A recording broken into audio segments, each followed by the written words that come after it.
Hi, 14 after 6. Morning to you. Hope you're having a good start to the day. Hey, fog is out there this morning. It is thick in spots. Slowing us up at all? Not yet, but of course there is the major propensity for problems this morning, so I'll be tracking it, filling you guys in on any detours you need to take, and some of those spots that have been foggy, because we're really catching it on a lot of the traffic cameras right now. Yeah, it is a thick morning. Let me get you in one of those cameras right here, 275. This is cold rain, and you can see, traffic's moving. Looks like moving posted speeds there at the bottom level on 275, but it is soupy out and about, and we've got the dense fog advisory. That will continue until 10 a.m. this morning.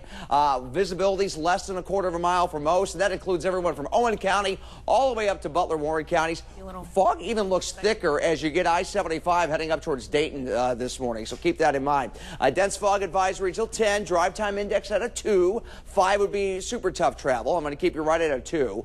Mid-60s to low 60s. We're dry. That's the good news. At the airport right now, visibility's improved a little bit out towards Hebron at 3 miles, 62 degrees. The temperature, 64 New Richmond, and good morning, Vivi. You're coming in at 59 degrees. So, day ahead today. Lunchtime, recess for the kids will be dry, 72, 77 at 4, with that chance for some storms firing up. Between 2 and 9 p.m. is our best threat. So this is your breakdown on this first alert weather day, and it's something we gave you the first alert about 2 days ago.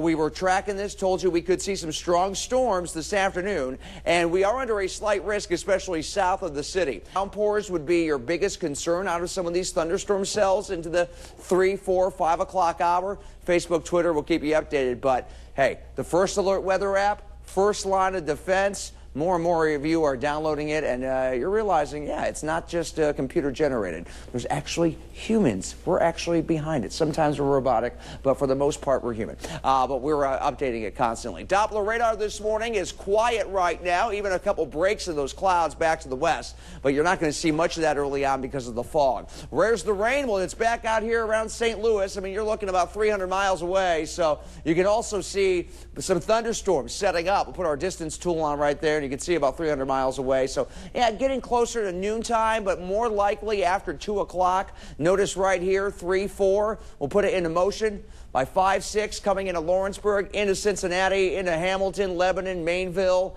It is going to be heavy. It is going to be wet. Into Fort Wright, steady rainfall into the evening hours. Now, we work overnight, quiets down a bit, but then rain refires up for tomorrow morning's drive.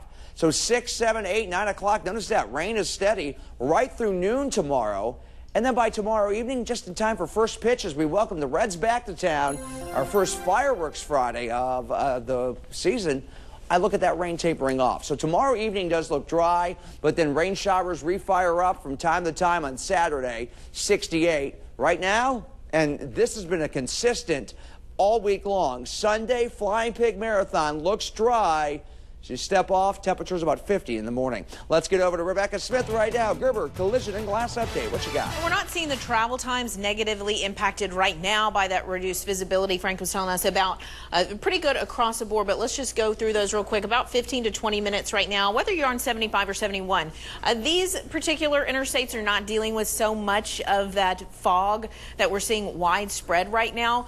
Just checked in on those cameras around the Laughlin Split and Kenwood Town Center, and it looks pretty clear there north and southbound. But up through northern Kentucky, you're absolutely going to be dealing with not being able to see very well in certain spots. 56 miles per hour and 71, 75.